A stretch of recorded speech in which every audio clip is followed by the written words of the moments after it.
এই যাদের টাকা আছে দেখেন ভালোবাসার টানে তারা কাবায় চলে যাচ্ছে, কুরবানিটা করবে মিনাই যায়, কথা কোন ঠিক কিনা? আমাদের টাকা নাই, আমরা যেতে পারি নাই। আমরা এই বাংলার জমিন থেকে নবীকে লক্ষ কোটি সালাম জানাই, কথা কোন ঠিক কিনা? আল্লাহ আজকের মাহফিলটাকে কবুল করুক, সবাই কোন আমিন। আর একটু জোরে কোন আমিন।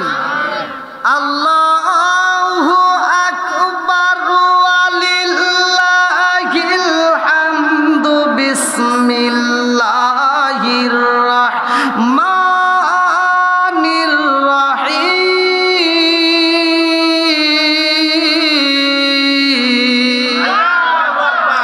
ওয়া ইয ইয়ারফাউ ইব্রাহিমুল কওয়াইদা মিনাল বাইতি ওয়া ইসমাঈল।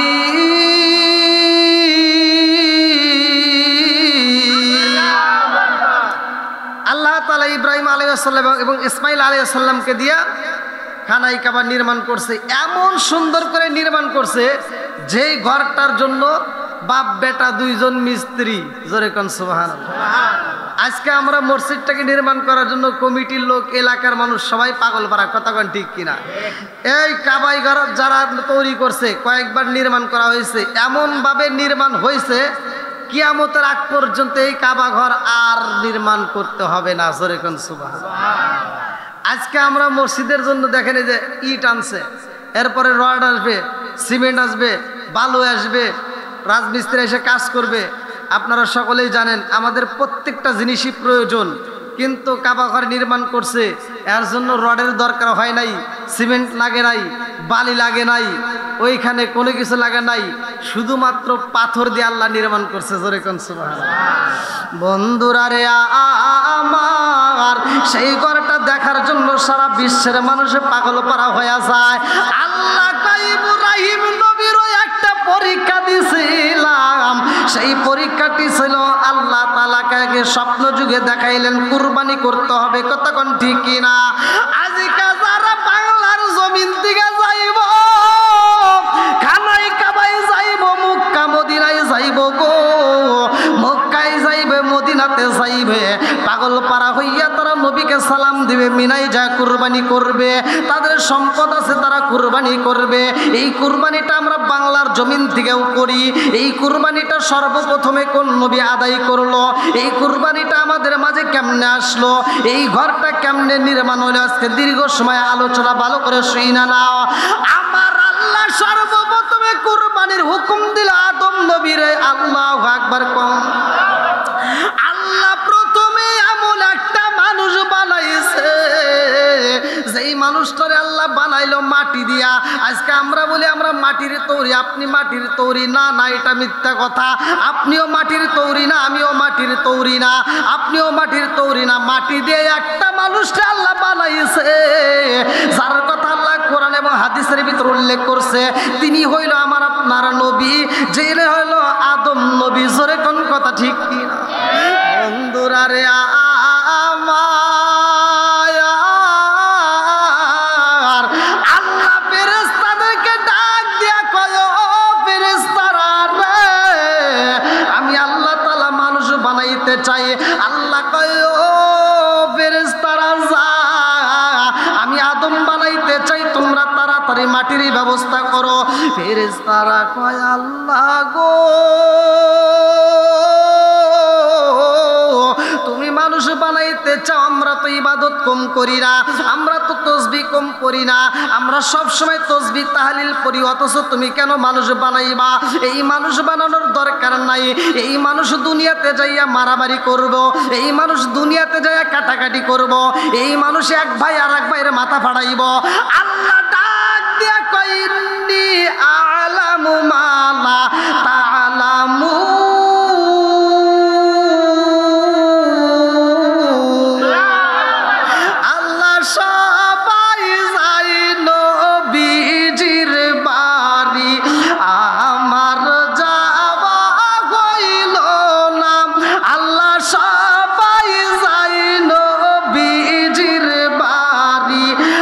আমার যাওয়া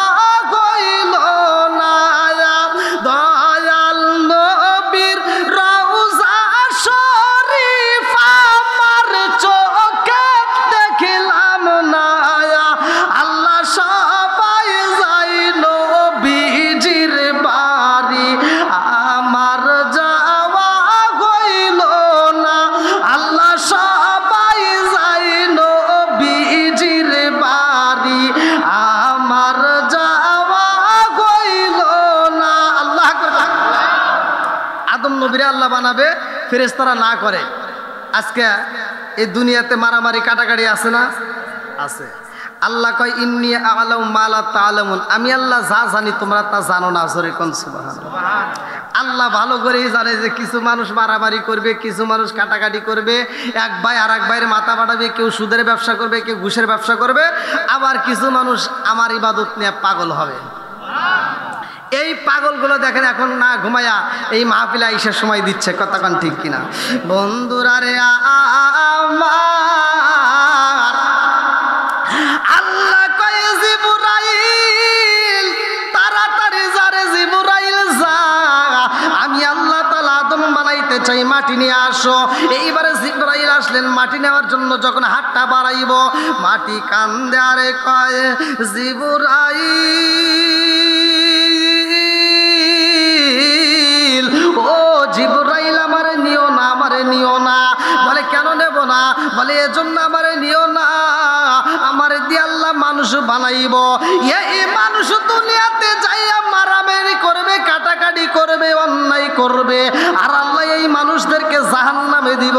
ওয়াকুদুহান নাস ওয়াল হিজারা, জাহান্নামের জ্বালানি হইব মানুষ আর পাথর।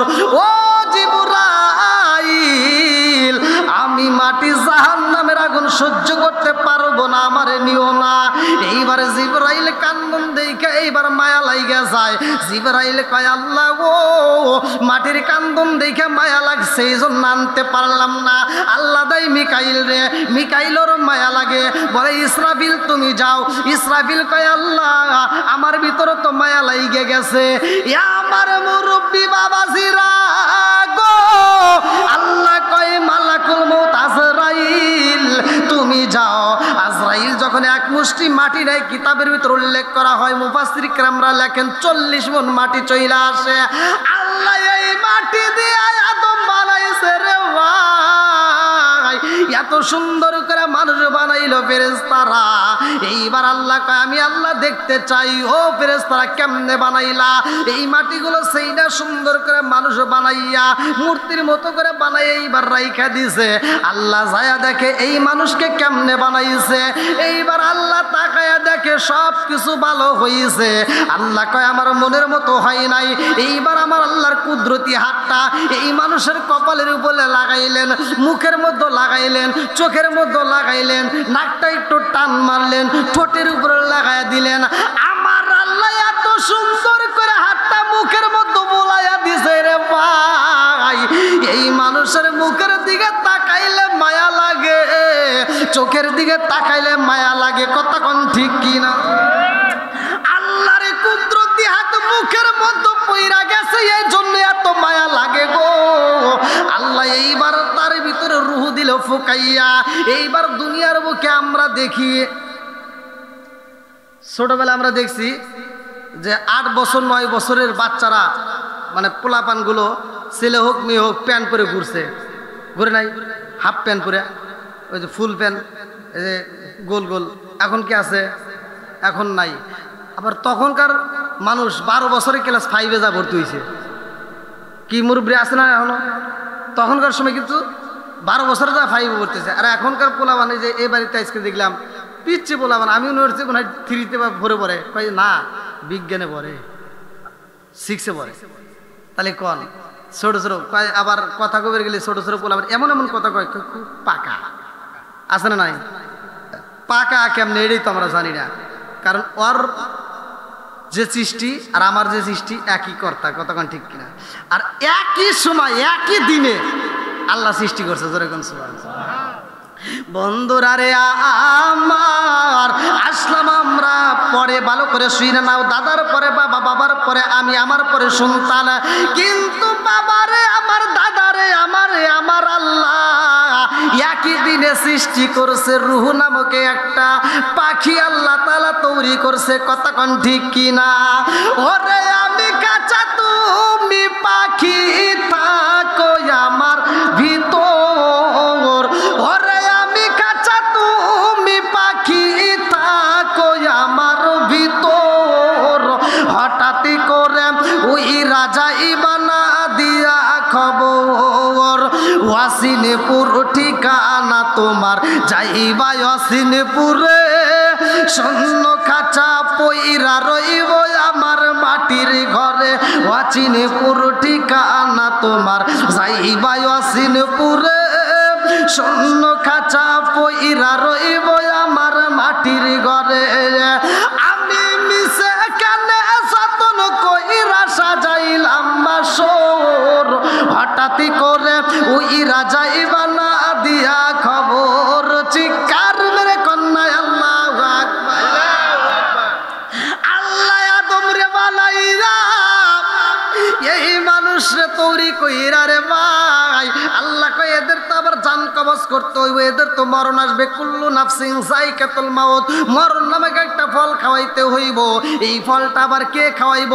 এই দায়িত্বটা আমি আল্লাহ কারে দেব এইবার সবার দিকে তাকাইলো সব ফেরেশতার দিকে আল্লাহ ডাক দিয়ে কই এই মানুষের রূহ কবজ করতে হইব কে পারবা সবার ভিতর তো মায়া লাইগা যায় আল্লাহ ডাক দিয়া কই মালাকুল মউত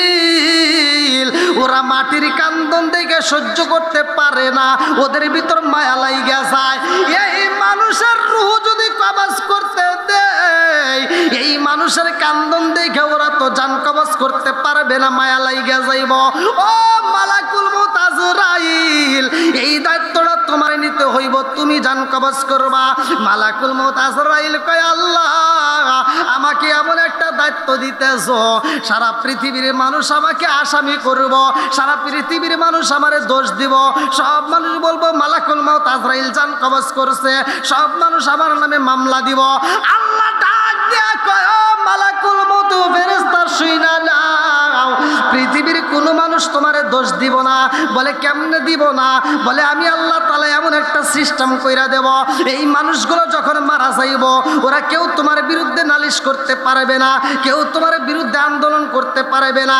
বলে কেমনে আল্লাহ কয় এই মানুষগুলো রাস্তা দিয়ে হাইটা যাইব উসট খায় পইরা যায় মইরা যাইব ঘুমের ঘরে যায় পইরা যায় মইরা যাইব এরা রাস্তায় অ্যাক্সিডেন্ট করে মারা যাইব এরা হার্ট অ্যাটাকে মারা যাইব যদি একজন মইরা যায় আর একজন বলবো স্ট্রোক করে মরছে আর একজন বলবো উসট খায় পইরা মইরা গেছে আর একজন বলবো নৌকাতে ভিতর পানি উঠে মইরা গেছে আর একজন বলবো এবি ঘুমের ভিতর যা মারা গেছে এইবার তোমার বিরুদ্ধে কেউ আন্দোলন করবো না আল্লাহ কয় এইবার তুমি রাজি আছো নি বলে আলহামদুলিল্লাহ এইবার মালাকুল মউত আজরাইল ডিউটি পালন করে রে ভাই লম্বা একটা ঘটনা আমি সংক্ষিপ্ত করে বুঝাইয়া যাই এই মানুষকে আল্লাহ তাআলা এইবার বাড়াইতে হইব শুধু আদম নবীরে দিয়ে তো কাজ হইব না আল্লাহ আদম রে বানাইয়া দিল জান্নাতের ভিতর রাইখা জান্নাতের ভিতর আদম নবী যখন রয় এইবার আদম নবী জান্নাতের ভিতর এত সুন্দর খাবার খায় জান্নাতের ভিতর আল্লাহর নাজ নিয়ামত কত সুন্দর খাবার দেখা যায় আদম নবী খাবারগুলো খায় পার্কে যায় ঘুরে ঝিকিমিকি নদী দেখে কত সুন্দর ঠান্ডা বাতাস কত সুন্দর আবহাওয়া সব কিছু দেখে এবার ভালো লাগে যায় কিন্তু মনটা বেজার আল্লাহ বুইজা বালাইছে আদম নবীর কেন এরকম লাগে কারণ একটা সঙ্গীর দরকার আল্লাহ আদম নবীর এইবার পাশে আমার আল্লাহ ঘুমন্ত অবস্থায় হাওয়া আলাইহিস সালামকে পাঠাইছে হাওয়া আলাইহিস সালাম রে যখন পাঠাইয়া দিছে বিবাহের একটা লম্বা ঘটনা কেমনে দিল মোহর আসলে আমরা অনেকেই জানি না এ আমার মুরব্বী বাবারা সংক্ষিপ্ত করে মূল পয়েন্ট আমি বইলা যায় এইবার আদম নবী হাওয়া আলাইহিস সালামকে নিয়ে জান্নাতের ভিতর রয় রে ভাই আল্লাহ ডাক দিয়া কোরআনুল কারীমের ভিতর বললেন হাদি শাজারা তুমি ওই গাছের নিকটে যাইবা না যা মন চাই খাইবা যা দেখতে মন চাই দেখবা যে এইভাবে আনন্দ করতে চাও আনন্দ করবা কিন্তু ওই গাছের নিকটে যাওয়া যাইব না এইবার আদম নবীও যাই না মা হাওয়া আলাইহিস সালামও যাই না কিন্তু এই জান্নাতের দারোয়ান ছিল একজন ভালো করে শুইনা না ওর সাপ এইবার সাপের সামনে দাঁড়াইছে ময়ূর দাঁড়ায়া রইছে এইবার শয়তান আইসা গেছে রে ভাই যেই শয়তান আদম নবীরে সিজদা দেয় নাই লম্বা একটা ঘটনা আদম নবীরে কেমনে জান্নাত থেকে বের করবে এই বুদ্ধি আর ভিতর কিভাবে বের করা যায় তে জান্নাতের দারোয়ানের সামনে যা বলতেছে আমি তোমাকে এমন একটা দোয়া শিখাইতে চাই তাই এমন একটা দোয়া শিখাতে চাই যেই দোয়াটা তুমি যদি পড়তে পারো তাইলে কোনোদিন মরণ হবে না। জোরে কোন সুবহানাল্লাহ। কি হবে না? কোনদিন বুড়া হইবা না। সরে কোন সুবহানাল্লাহ। কি কোনদিন মরণ হবে না, কোনদিন বুড়াও? এই দোয়াটা শেখার দরকার আছে নাই? আছে, কিন্তু এটা আছে। যদি আপনারা শিখতে চান গভীর মনোযোগ সহকারে শুনতে হবে। আল্লাহ আকবার কর। এইবার আদম নবীকে আমার আল্লাহ কি দোয়াটা শিখায় দিছে ভালো করে শুনে নাও। এইবার ফেরেশতার সামনে দাঁড়াইব, লম্বা একটা ঘটনা রে ভাই। এইবার ইবলিস শয়তান দরজার সামনে দাঁড়াইয়া ময়ূরে ডাক দিয়া কয়, হে বন্ধু, ও বন্ধু, আমি তোমারে একটা দোয়া শিখাইতে চাই। বলে কি দোয়া? বলে এমন একটা দোয়া আছে, এই দোয়াটা যদি পড়তে পারো এই জান্নাত থেকে জীবনে বের হতে পারবা না, এই জান্নাতের ভিতর কোনোদিন বুড়া হইবা না, এই জান্নাতের ভিতরে কোনোদিন মরণ হইব না। ময়ূর ডাক দিয়া কই, বন্ধু রে, কি এমন দোয়া আমাকে একটু শিখাইয়া দাও। বলে শিখাইতে পারি, শর্ত হইলে আমাকে একটু জান্নাতের ভিতরে ঢুকতে দাও। বলে না, আল্লাহ এটা নিষেধ করছে, এটা কোনোদিনও সম্ভব না। বলে তাহলে যদি না পারো তাহলে ভিতরে আর কে ডিউটি আছে? বলে সাপ আছে। কয় তারা একটু ডাক দাও। এবার সাপ মুখটা বের করে দিয়ে বলতে, কি চাও? বলে আমি তোমাকে দোয়া শিখাইতে চাই, বিনিময়ে আমাকে জান্নাতের ভিতরে ঢুকতে দাও। বলে না, এটা সম্ভব না। বলে তাহলে তুমি এক কাজ করো, তুমি হা করবা, তোমার মুখের ভিতর ঢুকবো, তোমার মুখের ভিতর যায় আমি থাকবো, তুমি শুধু উপর দিয়ে কানবা আর আমি ভিতর থেকে যা কিছু করার আমি করবো। এইবার সাপ রাজি হয়ে যায়। ঠিক আছে, ও যদি জান্নাতের ভিতর পারান না দেয় তাহলে তার কোনো দোষ নাই। সেইবার শয়তান করছে কি, মুখের ভিতর ঢুকছে। আমাদের ভিতরে ঢুকতে পারে না? হ্যাঁ হ্যাঁ, এবার ভালো করে শোনেন। এইবার জান্নাতের ভিতরে সাপের পেটের ভিতরে ঢুইকা যখন ওই যে গাছ মনে আছে হাদি সাজারাই গে, যেই গাছের নিকটে আল্লাহ যাইতে নিষেধ করছে, ওই গাছের গোড়ায় যায় আর সাপ কান্দে গো। আর সাপের চোখ ভরা পানি, হাউ মাউ কইরা সাপ যখন কান্দে রে ভাই, সাপের কান্দন দেখে মা হাওয়া আলাইহিস সালামের ভিতরে মায়া লাইগে গেছে। আল্লাহু আকবার কোন। মা হাওয়া আলাইহিস সালাম ডাক দিয়া কয়, সাপ, এই জান্নাতের ভিতরে কোনোদিন তোমারে কাঁদতে দেখলাম না, আজকে কেন কান্দো?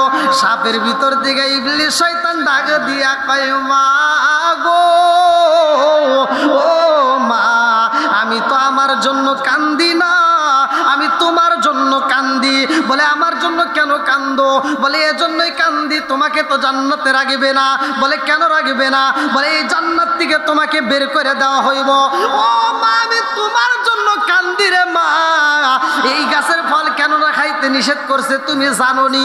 বলে কেন? বলে এই গাছের ফল যদি খাইতে পারো রে মা, এই জান্নাত থেকে তোমারে কোনোদিন বের করবে না।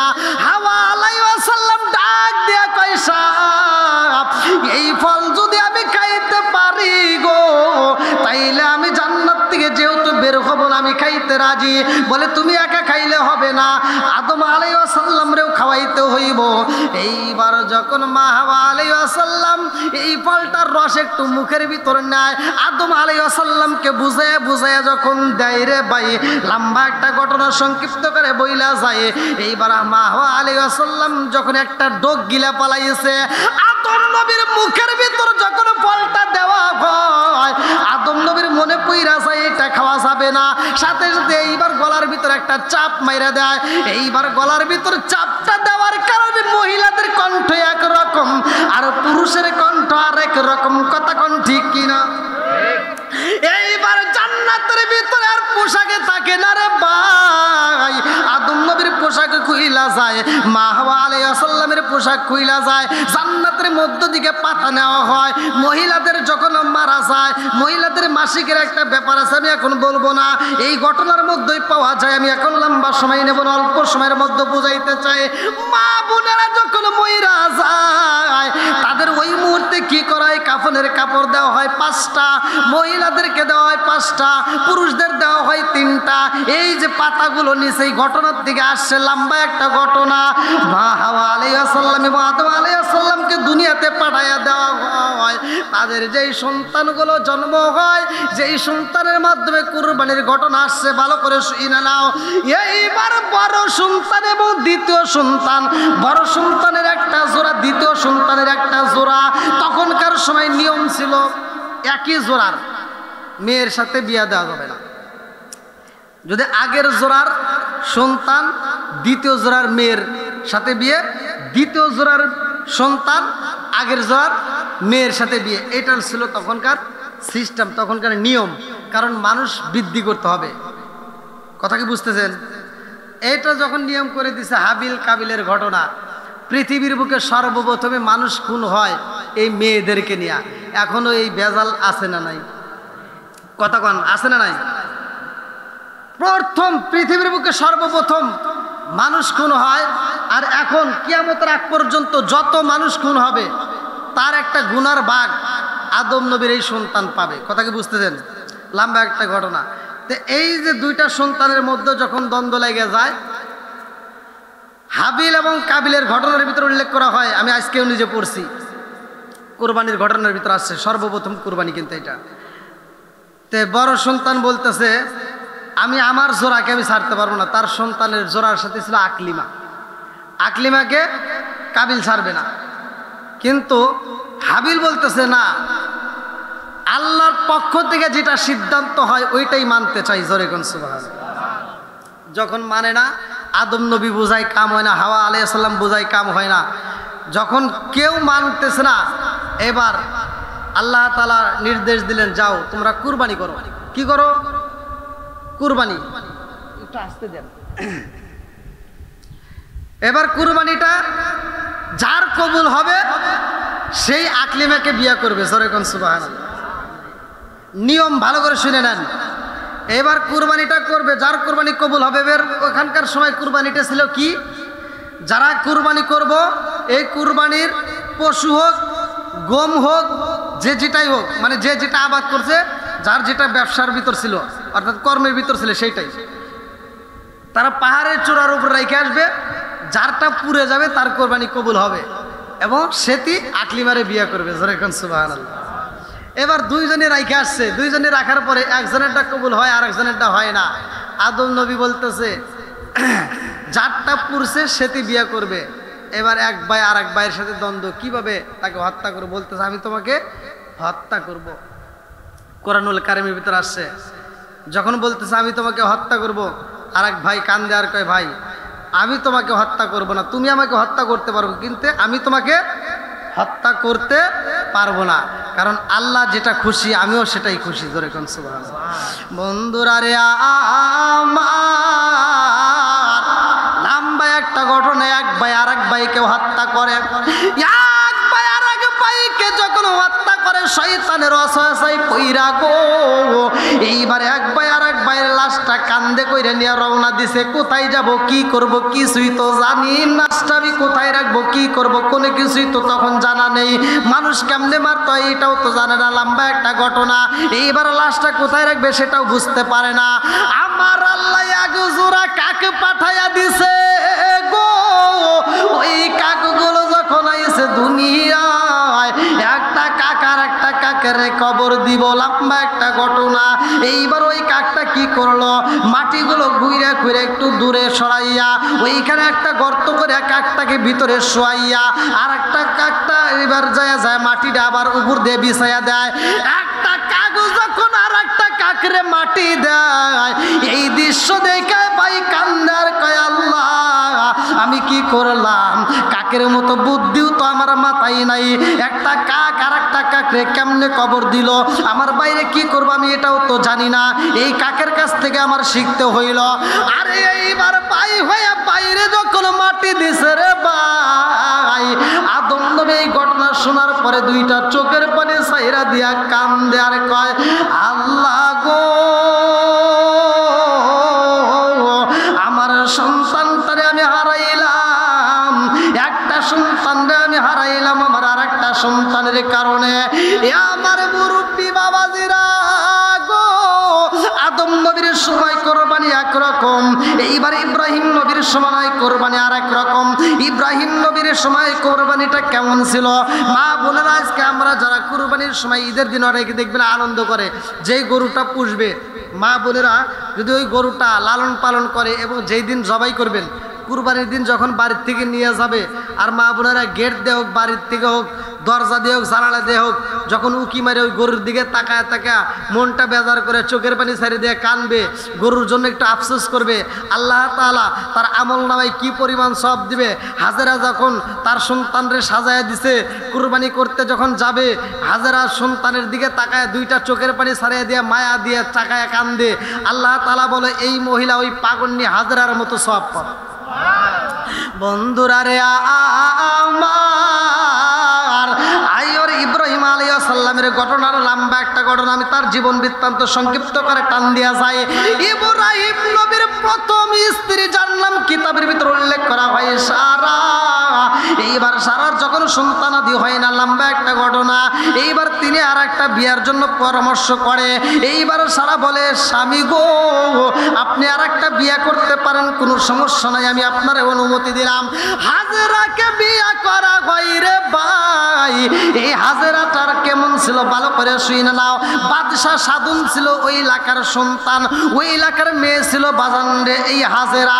হাজেরা যখন ছোট্ট মেয়ের বন্ধু, কিতাবের ভিতর উল্লেখ করা হয় এত সুন্দর একটা মেয়ে।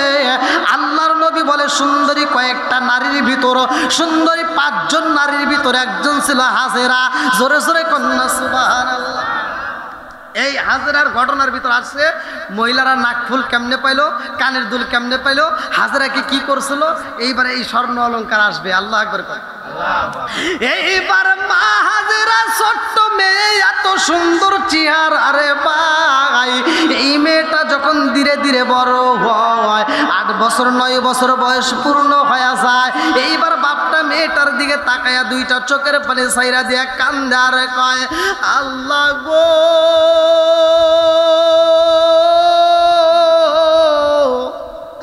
আমার এই ছোট্ট মেয়েটারে আমি কেমনে বাড়ির ভিতর রাখবো। ও মালিক, এই এলাকার বাদশা সাধুন, এই ফিরাউন যদি জানতে পারে আমার ঘরে সুন্দরী একটা মেয়ে আছে, এই বাদশা সাধুন তো আমার মেয়েটারে ঠিক রাখবে না। ও মালিক রে, এই রাজ্যের বাদশার হাত থেকে আমি কেমনে বাঁচাবো, আমার ভয় লাগে। মেয়েটার চিন্তা করতে করতে রে ভাই, বাপটা যখন মইরা যাইব, মৃত্যুর আগ মুহূর্তে স্ত্রীরে ডাকে দিয়া কই, বিবি রে, ও বিবি, আমার সন্তান হাজেরা, আমার মেয়েটাকে তোমার হাতে তুইলা দিলাম রে বিবি। ও বিবি, আমার মেয়েটারে কষ্ট দিও না, আমার মেয়েটাকে আদর দিয়ে, যত্ন দিয়ে, ভালোবাসা দিয়ে বড় করবা। ও বিবি, শুই না, আমার মেয়েটারে কষ্ট দিবা না, একটা ভালো একটা ছেলে পাইলে বিয়ে দিয়ে দিবা। এইবার জনম দুখুনি মা কান্দে রে ভাই।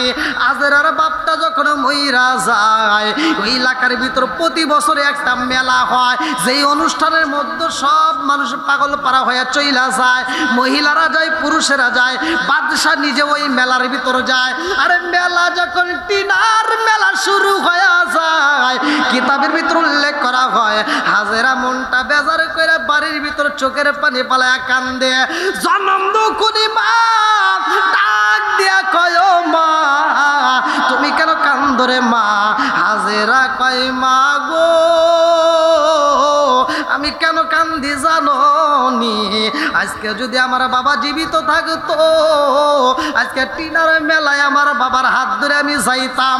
ও মা, আমার বাপটা যদি জীবিত থাকতো রে মা, আমার বাবার হাত ধরে আমি মেলার ভিতর ঘুরতাম, আনন্দ করতাম। জনম দুখুনি মা সন্তানের চোখের পানি দেখে সহ্য করতে পারে না। এইবার হাতটা ধইরা কয়, হাজেরা রে, আমি জনম দুখুনি মা তোমার মেলার ভিতর নিয়ে যাব। আল্লাহু আকবার। হাজেরাকে যখন মেলার ভিতরে নেওয়া হয়, এত সুন্দর একটা মেয়ে মেলার ভিতর ঢুকছে। এইবার মানুষজন তাকায়া দেখে এত সুন্দর মেয়ে তো এই মেলার ভিতর কোনোদিন দেখি নাই। বাদশা সাধুনের লোক খবর পাইছে গো, চোখে চোখ পইরা গেছে। এত সুন্দর একটা মেয়ে রাজ্যের মধ্যে আছে, আমার বাদশাকে খবর দেব। বাদশাকে যখন খবর দেওয়া হয়, বাদশা ডাক দিয়া কয় তাড়াতাড়ি তাকে আমার রাজ দরবারে নিয়ে আসবা। এই রাজ দরবারে আনার জন্য যখন ঘোষণা দিয়া দেয়, এই মেয়েটাকে ধরার জন্য যখন বাদশার লোকজনেরা চলে আসে, এইবার হাজেরা কান্দার কয় মা গো মা, দেখছো রে মা, দেখছো নি আজকে টিনার মেলায় কি ঘটনা ঘটে গেছে? বাদশার লোকজন আমাদেরকে ধরতে আইছে। এইবার মা বিটি দুইজন মানুষের বীরের মধ্য দিয়ে বাড়িতে চলে আসে গোপনে পলাইয়া। এইবার মা বিটি দুইজন কান্দার কয় আল্লাহ গো, বাদশা এতদিন জানে না, আজকে যেহেতু জানতে পারছে আমাদেরকে বুঝি আর রাখবে না। এইবার বাদশা তার দলবলকে ডাক দিয়ে কয় তাড়াতাড়ি ওই সুন্দরী মেয়েটাকে আমার দরবারে আনবা। বাদশার গোপন লোক সবচাইতে কাছের লোকটা ডাক দিয়ে কয় বাদশা গো, অনেক খুঁজাখুঁজি করলাম, তারে তো পাই না। বাদশা ডাক দিয়ে কয় আর তোমার আমি সময় দেব মাত্র 3 দিন। 3 দিনের মধ্যে সুন্দরী মেয়েটাকে আমার রাজ দরবারে যদি না আনতে পারো, আমি তোমাকে হত্যা করে পালাবো। এইবার বাদশার লোকগুলো পাগল হয়ে যায়, কোথায় পাওয়া যায় খুঁজতে খুঁজতে তালাশি করে, তারপরও পায় না। এইবার 3 দিন যখন পার হয়ে যায়, বাদশা যখন তাকে ফাঁসির কাস্টে নেয়, এইবার তার দলবলেরা ফাঁসির কাস্টে যাইয়া বাদশার 2টা পা ধরে কান্দার কয় বাদশা গো, আজকার মাত্র একটা দিনের সময় দিবেন। পাহাড়ে থাকলে তারে বাই করব, জঙ্গলে থাকলে তারে বাই করব, পানির মধ্যে থাকলে তারে খুঁজে আমরা বের করব। এই সুন্দরী মেয়ে পৃথিবীর বুকে যেইখানে থাকে না কেন বাদশা, আমরা তারে তালাশ করে বের করে আনবো। এইবার তালাশ করতে করতে হাজেরার বাড়ি যাই গো। কিতাবের ভিতর উল্লেখ করা হয়, আজকে সকালবেলা পড়লাম যে এই মুহূর্তে হাজেরার বাড়ি যাবে, ওই দিন হাজেরা সকালবেলা মায়ের কাছে কান্দে আর কয় মা গো, আমার মনের ভিতর ভয় লাগে কোন সময় যেন বাদশার লোকজন চলে আসে। হাজেরা কান্দে আর কয় মা গো, এইখানে আমার থাকা যাবে না, আমি জঙ্গলে যে সময় কাটাবো। আল্লাহু আকবার। হাজেরা যখন জঙ্গলে যায়, জনম দুঃখী মা সন্তানরে বিদায় দিয়া কান্দে গো। এইবার জনম দুঃখী মায়ের কাছে বাদশার লোকজনের আইসা কয় হাজেরা কই? বলে আমার মেয়েটা কোথায় গেছে জানি না, আমার মেয়েটা ভয়েতে পালাইছে। বাদশার লোকেরা জনম দুঃখী মায়ের দইরা মারতে মারতে রাজ দরবারে নিয়ে যায়। বলে মেয়েটারকে যদি আনতে হয়, মায়েরে যদি রাজ দরবারে বন্দি করা যায় তাইলে মেয়েরে পাওয়া যাইব। জনম দুঃখী মারে মারতে মারতে রে ভাই, এক সময় জনম দুঃখী মায়ের হত্যা করে পালায়। মাকে যখন হত্যা করে পালায়, হাজেরা এইবার বাড়ির ভিতর আসবে গভীর রাত্রে। বাড়িতে আইসা জনম দুঃখী মারে মা কয়া ডাক মারছে। আল্লাহু আকবার। আরে গভীর রাত্রে এই সুন্দরী মেয়েটা ডাক দিয়া কয় মা গো, ও মা। হাজেরার একটা বান্ধবী ছিল পাড়া প্রতিবেশী। এই মেয়েটা হাজেরার কণ্ঠ পেয়ে দৌড়ায় এসে কয় ও বান্ধবী, তুমি কেন এই গভীর রাত্রে মা মা বইলা কান্দো? হাজেরা ডাক দিয়া কয় বান্ধবী রে, আমি কেন কান্দি জানো শুনি? আমার জনম দুঃখী মায়ের সাইরা তাকাতে পারি না। ও বান্ধবী রে, আমার মা কেন আমার ডাকের উত্তর দেয় না? বান্ধবীও কান্দার কয় হাজেরা রে, তোমার জনম দুঃখী মায়ের বাদশার লোকেরা বান্দা নিয়ে গেছে। ও হাজেরা জানো নি, তোমার মায়ের মারতে মারতে রাজ দরবারে নিয়ে গেছে। হাজেরা 2টা চোখের পানি সাইরা দিয়া কানতে কানতে আবার জঙ্গলের ভিতর রওনা দেয়। লম্বা একটা ঘটনা সংক্ষিপ্ত করে বোঝা যায়, এই হাজেরার বিয়ে হয় হযরত ইব্রাহিম আলাইহিস সালামের সাথে। ইব্রাহিম আলাইহিস সালামের সাথে যখন রওনা দেয়, এই বাদশার লোকেরা যখন ধরতে চায়, রাজ দরবারে হাজির করবে, লম্বা একটা ঘটনা। ইব্রাহিম আলাইহিস সালাম পরিচয় দেয়, এটা আমার খালাতো বোন হয়। আল্লাহু আকবার। এইবার ইব্রাহিম আলাইহিস সালাম হাজেরাকে যখন নিয়ে যায় রে ভাই, লম্বা একটা ঘটনা, আমি সংক্ষিপ্ত করে মূল পয়েন্টটা বইলা যায়। হাজেরার গর্ভে একটা সন্তান আসে রে ভাই। ইব্রাহিম আলাইহিস সালাম দোয়া করে, রব্বি হাবলি মিনাস সলিহিন। আল্লাহু আকবার। কোন নেক সন্তানের জন্য দোয়া করছে, আল্লাহ তাআলা কবুল করছে। একটা নেক সন্তান আল্লাহ দান করছে, যার নাম হযরত ইসমাইল আলাইহিস সালাম। আল্লাহু আকবার। এবার আল্লাহ ডাক দিয়া কয়, খলিল, ও খলিল, তুমি সন্তান পায় এত খুশি হয়েছো, এত আনন্দ হয়েছো। ও খলিল, এই সন্তান এবং সন্তানের মারে এমন একটা নির্জন জায়গায় বনবাসে রাখতে হইব, যেইখানে কোনো মানুষ নাই, যেইখানে কোনো মানুষজন নাই, যেইখানে বাজার নাই, যেইখানে রাস্তাঘাট নাই, এমন একটা মানুষ শূন্য জায়গায় তোমার রাখতে হইব। ইব্রাহিম আলাইহিস সালাম আল্লাহর অনুমতি পাইয়া মা হাজেরাকে এবং ইসমাইল আলাইহিস সালামকে নিয়ে যায়। আল্লাহু আকবার। আর ইসমাইল আলাইহিস সালাম ছোট্ট একটা শিশু বাচ্চা রে ভাই। কিতাবের ভিতরে উল্লেখ করা হয়, ওই মুহূর্তে ইব্রাহিম আলাইহিস সালামের পিঠে একটা বালতি ছিল, পিঠে একটা চামড়ার ব্যাগ ছিল। মুফাসসির কেরামরা লেখে, একজন বলে 13 লিটার, আরেকজন বলে 14 লিটার, আরেকজন বলে 21 লিটার, কেউ বলে 30 লিটার পানি ছিল। এই পানি ছিল আর কিছু খেজুর ছিল রে বন্ধু। এইবার ইব্রাহিম আলাইহিস সালামের আমার আল্লাহ ডাক দিয়া কয়, খলিল, এই মা এবং ছেলের রাইখা তোমার দিনের কাজে যাইতে হবে। আল্লাহু আকবার। আরে মা এবং সন্তানের রাইখা ইব্রাহিম নবী যখন বের হইব, এইবার হাজেরা ডাক দিয়া কয়, স্বামী গো, আমি জানি আমার আল্লাহর হুকুম পাইছেন, আপনি আমাদেরকে রাখবেন। ও স্বামী গো, আমরা কি খাবো এটারও প্রশ্ন করি না, আমরা কেমনে থাকবো এটাও বলতে চাই না। ও স্বামী গো, আমি শুধু বলতে চাই, আমাদেরকে রাইখা আপনি যেই পথে যাবেন আল্লাহর সন্তুষ্টি অর্জন করার জন্য, ও স্বামী গো, আমার ইসমাইল রেখে আপনি দেখতে আসবেন নিয়ে। ইব্রাহিম নবীর আগে দিয়া কয়ে, হাজেরা,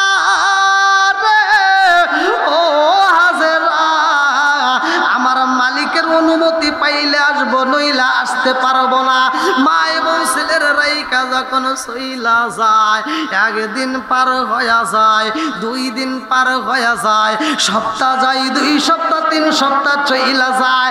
এইবার তাকাতে তাকাতে পানি নাই রে ভাই। খেজুর যে কয়েকটা ছিল, খেজুর শেষ হয়ে যায়, পানিও নাই, খাবারের মতো কোনো কিছু নাই। ওই জঙ্গলের ভিতর, মরুভূমির ভিতরে কোনো গাছপালা নাই, ভালো কোনো ফল পাওয়া যায় না, পানি পাওয়া যায় না, কোনো কিছু পাওয়া যায় না। হাজেরা ক্ষুধার জ্বালাই কান্দে, ছোট্ট বাচ্চা ক্ষুধার জ্বালাই ছটফট করে গো।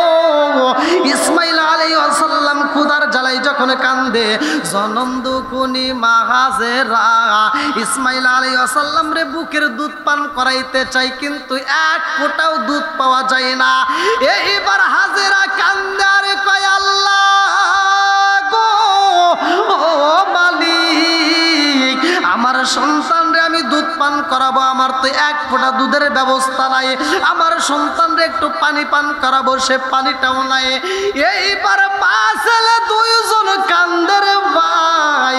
হাজেরা কান্দে, ইসমাইল আলাইহিস সালাম কান্দে, 2 জনে কান্দে গো, কিন্তু খানা পিনার ব্যবস্থা নাই। মা যদি খাইতে না পারে তাইলে তো দুধ দিতে পারে না। জনম দুকুনি মা সন্তান রে মরুভূমি পালের ভিতরে শুয়াইয়া, জনম দুকুনি মা সন্তানের উপরে এরকম ভাবে উপর হয়ে শুইছে, সন্তানের মুখের ভিতরে নিজের জিহ্বাটা ঢুকাইয়া দিছে। জনম দুঃখিনী মায়ের মনের ভিতরে কল্পনা সল্পনায়, আল্লাহ আমার জিহ্বার মধ্য থেকে যদি একটু লালা বের হয়, ওই লালাটা যদি আমার সন্তানের মুখের মধ্যে যায়, তাইলে আমার সন্তানের গলাটা ভিজবে। আমার সন্তানের গলা যদি ভিজাইতে পারি, আমার সন্তান একটু আরাম পাইব। এই কল্পনা জল্পনা নিয়ে সন্তানরে শোয়াইয়া মা উপরে উপর হইয়া শুইয়া জিহ্বাটা যখন ইসমাইল আলাইহিস সালামের মুখের ভিতরে ঢুকাইয়া দেয়, ইসমাইল আলাইহিস সালাম জিহ্বাটা পায়া যখন শোষণ দিছে রে ভাই, কিতাবের ভিতর উল্লেখ করা হয় হাজেরা দুইটা চোখের পানি সাইরা দিয়া কান্দে আর কয়, হে জগৎবাসীরা রে, আমার সন্তানের জিহ্বাটা যেমনে শুকাইছে, আমি জনম দুঃখিনী মায়ের জিহ্বাটা শুকাইয়া শুকনা কাঠের মতো হয়ে গেছে, এক ফোঁটা রস আমার সন্তান পাই না। জনম দুঃখিনী মা চোখ ভরা পানি বুকু ভরা ব্যথা নিয়ে কান্দে আর কয়, আল্লাহ এই মুহূর্তে আমার সন্তানরা আমি কি খাবো? আসমানের দিকে তাকায়া দুইটা চোখের পানি সাইরা দিয়ে হাত তুলা কান্দে, আল্লাহু আকবার কোন। এই যে ভালো করেন, অনেকে দোয়া খুঁজে পায় না। এইবার মা হাজেরা হাত তুলে এরকম ভাবে দোয়া করতে করতে করতে করতে হাতটা এরকম ভাবে উপরে উঠে গেছে, আল্লাহু আকবার কোন। আর হাজেরা যখন দোয়া করে রে ভাই, লম্বা একটা ঘটনা কেমনে বোঝাই। এইবার হাজেরা সাপা পাহাড়ের দিকে তাকাইছে, আল্লাহু আকবার কোন। এই পাগন্ডি মহিলা যখন সাপা পাহাড়ের দিকে তাকাইছে, এইবার তাকায় দেখে পানি ঝিকিমিকি করতেছে। এই পানিটা দেখে হাজেরা পাগল হইয়া সন্তানরে রাইকা সাপা পাহাড়ের দিকে দৌড় দিছে, আল্লাহু আকবার কোন।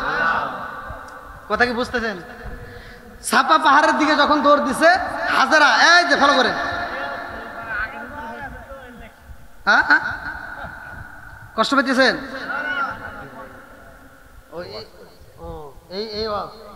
আমি তো জানি না। হ্যাঁ, তা আপনারা বলবেন না, সাপা পাহাড়ের দিকে যখন যায় এরকম ভাবে আসলটা ঝুলিয়ে দিছে, তোর মারছে পানি দেখে যখন যাচ্ছে, যাইতে যাইতে সাপা পাহাড়ে যায় দেখবেন হাজিরা যখন হজ করতে যায় তারাও 7টা দৌড় দিতে হবে, নইলে হজই কবুল হবে না। জোরে কোন সুবহানাল্লাহ। এর কারণ হলো এই পাগন্ডি যখন দৌড় দিছে আল্লাহর কাছে এত মজা লাগছে, সে চাপায় যা পানি দেখছে যে ঝিকিমিকি করতেছে, যা দেখে পানি না, সেটা বালি ছিল। আল্লাহু আকবার কোন। এইবার পাগন্ডি মহিলা আবার মারোয়ার দিকে যায়, মারোয়ার থেকে আবার সাপার দিকে যায়, সাপার থেকে আবার মারোয়ার দিকে যায়।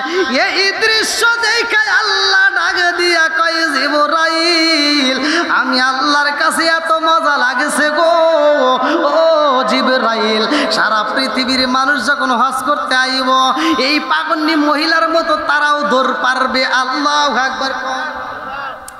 আর এই পাগন্ডি মহিলার সন্তানের পায়ের আঘাতে যেই ঝর্ণা বের হয়েছে গো, পৃথিবীর সব পানির চাইতে এই পানিটার দাম কম না বেশি?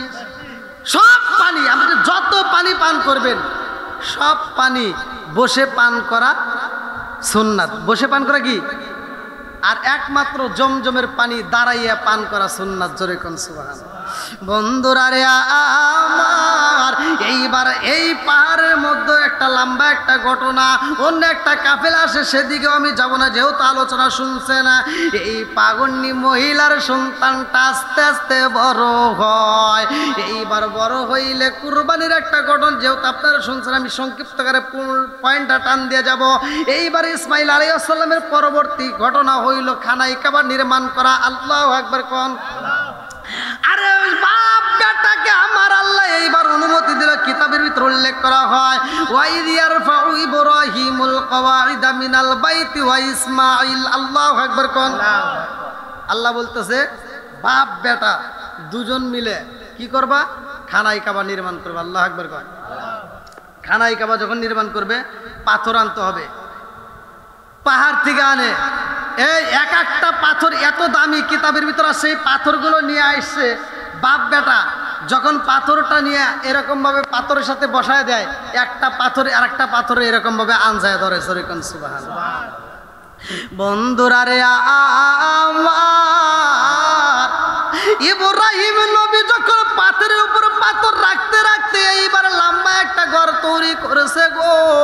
উপরে ছাদের ব্যবস্থা হয়ে যায়, রাস্তা কমপ্লিট, এইবার ছাদটাও কমপ্লিট, মেঝেও কমপ্লিট, সব কিছু সুন্দর হয়ে যায়। ইব্রাহিম নবী এইবার কাবার ভিতরে প্রবেশ করলো। আল্লাহু আকবার কম। এইবার ইব্রাহিম নবী কাবার ভিতরে যখন প্রবেশ কইরা ঘরটা ঝাড়ু দেয় রে ভাই, এই ঘরটা পরিষ্কার কইরা যখন যতগুলো ছোটাছাটি যেই কাঠগুলো ছিল, যেই পাথরগুলো ছিল, যত ময়লা ছিল সবগুলো বাইরে বের কইরা দিয়া ঘরটা যখন পরিষ্কার কইরা পালাইছে, ইব্রাহিম নবী ঘরের ভিতরে যাইয়া এইবার বলে, ও কাবার মালিক, তোমার ঘরকে তুমি কবুল করবা। আল্লাহু আকবার কোন। এইবার আল্লাহর কাছে যখন ইব্রাহিম নবী দোয়া করে রে ভাই, এমন সময় ইব্রাহিম নবী ঘরের ভিতর থেকে কান্নার আওয়াজ পায়। ইব্রাহিম নবী যখন কান্নার আওয়াজ পাইল, এইবার ইব্রাহিম নবী দৌড়ায় বাহিরে যায়।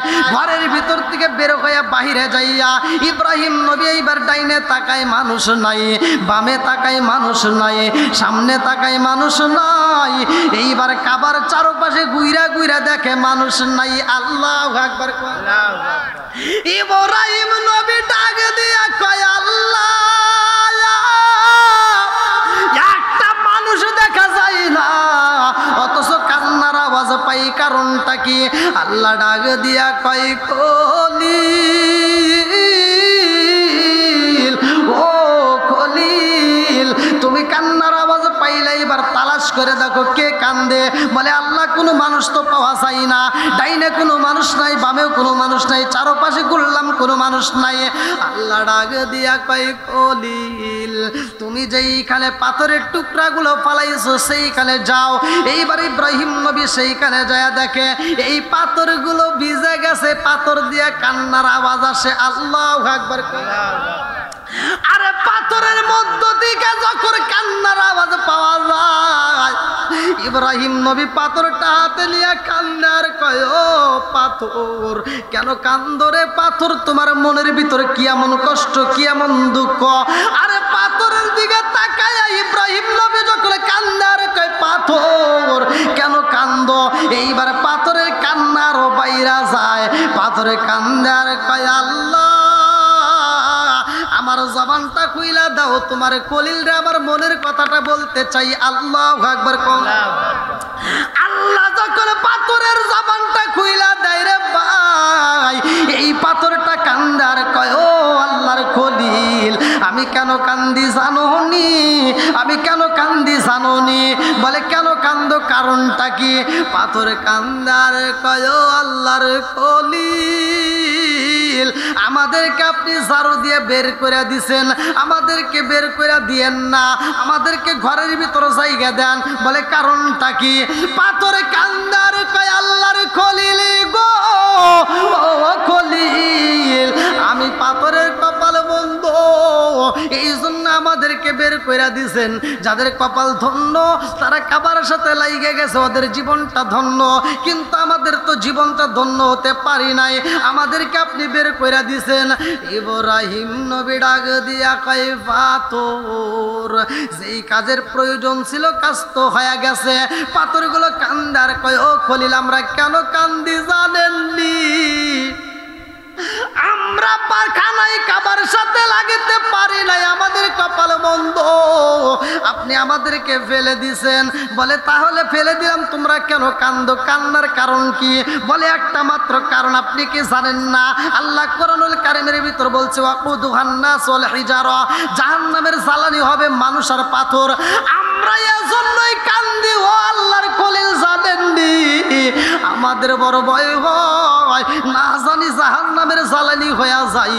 জাহান্নামের জ্বালানি যদি হই, ওই জাহান্নামের আগুন তো সহ্য করতে পারবো না। এজন্যই আমরা কান্দি, আমাদেরকে একটু ঘরের ভিতরে জায়গা দেন। কাবার ঘরের ভিতরে যদি কোনায় একটু জায়গা দিতে পারেন, আমাদের জীবন ধন্য হয়ে যাইব। আল্লাহরে খলিল ডাক দিয়া কয়, আল্লাহ এই পাথরগুলো খানায় কাবার সাথে লাগাইতে চাই, কিন্তু লাগাইতে তো পারি না, আর কোনো কাজ নাই। ও মালিক রে, ওদের কান্দন তো সহ্য করতে পারি না, ওদেরকে কাবার ভিতরে একটু জায়গা দাও। আল্লাহ ডাকে দিয়া কয়, খলিল রে, যে এই কাজের দরকার ছিল কাজ তো হয়ে গেছে, আর কোনো প্রয়োজন নাই। এইবার পাথরগুলোকে বলে, আর দরকার নাই, খানায় কাবার ভিতরে ঢোকা যাবে না। পাথরগুলো কান্দে আর কয়, খলিল আমরা কাবার ভিতর যদি নাও ঢুকতে পারি, আমাদেরকে একটু বাইরের সিঁড়িতে জায়গা দেন। আল্লাহ কয়, না সেটাও কাজও হয়ে গেছে, ওখানেও আর দরকার নাই, আর লাগবে না। এইবার পাথরগুলো কান্দে আর কয়, খলিল গো, ও আল্লাহর খলিল, আমাদের জীবনটা এইবার ধন্য হইতে পারলো না। এইবার যাদের জীবন ধন্য, তারা কাবার সাথে লাইগে গেছে, সিঁড়ির সাথে লাইগে গেছে। আপনি আমাদেরকে ফেলে দিয়েছেন, আমরা থাকবো কোথায়? আমাদের এই কান্দন আর জীবনে কোনোদিন বন্ধ হবে না। ইব্রাহিম নবী কয়, কান্না বন্ধ করো। বলে, না না না, এই কান্না আর বন্ধ হবে না। আল্লাহ ডাক দিয়া কয়, খলিল ওরা কি চায়? বলে, কাবার সাথে লাগাইতে চাই, কিন্তু ওদেরকে তো লাগানো যাইবে না। আল্লাহ ওদেরকে এই মুহূর্তে আমি কি করবো? আমার তো আর কান্দন সহ্য করতে পারি না। আল্লাহ ডাক দিয়া কয়, বন্ধু রে, ও বন্ধু, তুমি পাথরের কান্না দেখে সহ্য করতে পারো না, এই পাথর সৃষ্টি করছে কে? একসাথে বলেন, ইব্রাহিম নবী কি বানাইছে? ইব্রাহিম নবী বানায় নাই, অথচ সে কান্না দেখে সহ্য করতে পারতেছে না। আর যে বানাইছে তার ভিতর কেমন লাগে কি জানার দরকার আছে না নাই? ভালো করে শুনুন। বাবার চাইতে মায়ের চাইতে কি কেউ বেশি ভালোবাসে? সম্ভব? এইবার ভালো করে শুনে, ইব্রাহিম নবী ডাকে দিয়া কয়, আল্লাহ আর সহ্য করতে পারি না, এদের কান্দন সইতে পারি না। আল্লাহ ডাকে দিয়া কয়, খলিল রে, ও খলিল, এইবার তুমি কি করবা? তোমার যে রুমাল আছে, রুমালটা নিয়ে যাও। বলে, আল্লাহর রুমাল দিয়া কি করব? আল্লাহ কয়, খলিল এই রুমালটা নিয়ে যায়, রুমালের ভিতর সব পাথরগুলো ভরবা। আল্লাহু আকবার কোন। এইবার ইব্রাহিম নবী পাথরগুলো যখন রুমালের ভিতর বইরা বালাইছে, আল্লাহ ডাকে দিয়া কয়, খলিল রে, এই পাথরগুলো তাড়াতাড়ি নিয়ে যাও, তুমি অমুক পাহাড়ে, ওই পাহাড়ের চূড়ায় উঠবা, ওই পাহাড়ের উপরে উঠটা এই পাথরগুলো তুমি রুমালের মধ্য থেকে উপর দিকে ছিটকা দিবা, উপর দিকে ফালাইয়া দিবা, উপর দিকে ফিটকা দিবা। এইবার ইব্রাহিম নবী যখন পাথরগুলো উপরে দেয়, এই পাথরগুলো উপর থেকে ধীরে ধীরে আবার নিচের দিকে আসে। আল্লাহু আকবার কোন। ইব্রাহিম নবী ডাকে দিয়া কয়, আল্লাহ গো, ও মালিক, খানাই কাবা সৃষ্টি করলা, এত সুন্দর করে খানাই কাবা বানাইলা। এই খানাই কাবা বানানোর পরে আল্লাহ এই কাবা করে যেই পাথরগুলো বাসছে, এই পাথরগুলো আবার উপর দিকে তুমি ফিটকে দিতে বললা, এই পাথরগুলো কি করলা? কারণটা কি? আল্লাহ ডাকে দিয়া কয়, খলিল এই পাথরের কান্না দেখে তুমি সহ্য করতে পারো না, তুমি তো এই পাথর বানাও নাই, পাথর বানাইছি আমি আল্লাহ। তুমি যদি পাথরের কান্না দেখে সইতে পারো না, আমি আল্লাহ কেমনে সহ্য করব? এই পাথরগুলো আমি বিফলে যাইতে দেই নাই, ওদের চোখের পানি আমি বিফলে যাইতে দেই নাই। এই জন্য এই পাথরগুলো দিয়া আমি আল্লাহ তাআলা যদিও কাবা ঘর না বানাইলাম, কিন্তু এই পাথর দিয়ে আমি আল্লাহ তাআলা মসজিদ বানাবো। জোরে জোরে কন্যা সুবহানাল্লাহ। ইব্রাহিম নবী কয়, আল্লাহ গো, এই পাথর দিয়া তুমি কেমনে? কিছু পাথর জঙ্গলে, কিছু পাথর পড়ছে পানির ভিতরে, কিছু পাথর পড়ছে সাগরে। কথা কোন ঠিক কিনা? আল্লাহ ডাক দিয়া কয়, খলিল এই পাথরগুলো যেইখানে পড়বে সেইখানে আমি আল্লাহ মসজিদ বানাবো। জোরে জোরে কন্যা সুবহানাল্লাহ। এইবার ইব্রাহিম নবী ডাকে দিয়া কয়, আল্লাহ পাহাড়ের উপরে পড়লে কি হইব? জঙ্গলের ভিতর পড়লে পড়লে কি হইব, যদি পানির ভিতর পড়ে সাগরের ভিতরে কি হইব। আল্লাহ কয় পাহাড়ের উপরে পড়লে সেখানেও আমি আল্লাহ মসজিদে বানাবো, জঙ্গলের ভিতর পড়লে সেখানেও আমি আল্লাহ মসজিদে বানাবো, যদি সাগরের মধ্যে পইরা যায় ওইখানে আমি আল্লাহ মসজিদে বানাবো। ইব্রাহিম নবী কয় এই সাগরের ভিতর পানির ভিতর ওই মসজিদ আবাদ করবে কে? আল্লাহ কয় এইখানে আমি আল্লাহ ফেরেশতা দিয়ে আবাদ করব। জোরে জোরে কন্যা সুবহানাল্লাহ। এইবার যে মসজিদগুলো, যে পাথরগুলো নিশ্চয়ই এখানে একটা পড়ছে, কথা কন না কে? আল্লাহর হুকুম ছাড়া কি হয়েছে? এখানে একটা পড়ছে বিদায় একটা মসজিদ হয়েছে। এবার খানাই কাবার দাম আছে না নাই? একসাথে বলেন। পৃথিবীর বুকে সবচাইতে দামি ঘর কাবা ঘর, কথা কন ঠিক কিনা? তাহলে এই যে কাবা ঘরের পাথরগুলো এখানে পড়ার কারণে একটা মসজিদ পাইছেন। কাল কিয়ামতের দিন সব কিছু ধ্বংস হয়ে যাবে, মসজিদ কি হবে? মসজিদও হবে, কিন্তু এই মসজিদটা এরকমভাবে ধ্বংস হবে না। এই মসজিদ একটা জায়গায় যাবে তার মালিকের নিকটে, সেটা হলো কাবার সাথে অ্যাটাচ হয়ে যাবে। জোরে কোন সুবহানাল্লাহ। তাহলে আজকে যদি আমরা এই মসজিদটিকে নির্মাণ করি, মসজিদকে ভালোবাসি, কাবাকে নির্মাণ করা, কাবাকে ভালোবাসা, কথা কোন ঠিক কিনা? তা আমি চাই আপনারা এই ঘরটাকে নির্মাণ করার জন্য সবাই সহযোগিতা করবেন, দানের হাতটা বাড়ায় দিবেন। দেখেন পাথর, সে চোখের পানি ফালাইছে, পাথরের কান্না দেখে আল্লাহর ভিতর মায়া লাগছে, আর সেই চোখের পানি আল্লাহ বিফলে যাইতে দেয় নাই, পরে দিয়ে কি করলো? মসজিদ বানাইছে। আজকে আমরা এই মসজিদকে যদি রক্ষণাবেক্ষণ করি, আমার এই দানটা, আপনার এই দানটা খানায় কাবার সাথে লাগবে, কথা কোন ঠিক কিনা? তাহলে এটার ওসিলায় আল্লাহ জীবনের গুনাহ মাফ করতে পারে কি পারে না? একসাথে বলেন, পারে কি পারে না? কারণ আমরা যতগুলো লোক আছে, আমরা যদি সবাই মিলে উদ্যোগ নেই, এরকম একটা মসজিদ আল্লাহ ঠেকায় রাখবে না। যদি কোনো অভাব থাকে, আজকে দোয়া করব আল্লাহ গায়েবী খাজানাটা খুলে দিক, আমাদের মসজিদটাকে কবুল করুক। সবাই কোন আমিন। আর একটু জোরে কোন আমিন। সারা বাংলাদেশে সব জায়গায় 3,80,000-এর ঊর্ধ্বে প্লাস মসজিদ তৈরি হয়ে গেছে। প্রত্যেকটা মসজিদে এখন সুন্দর, মসজিদ এখন প্রত্যেকটা জায়গায় সুন্দর। আমরা চাই আজকে আমাদের এই মসজিদটাকে আল্লাহ কবুল করুক। সবাই কোন আমিন। তা আপনারা কোন কোন ব্যক্তি খুব দ্রুত গতিতে, খুব দ্রুত গতিতে অল্প সময়ের মধ্যে আপনারা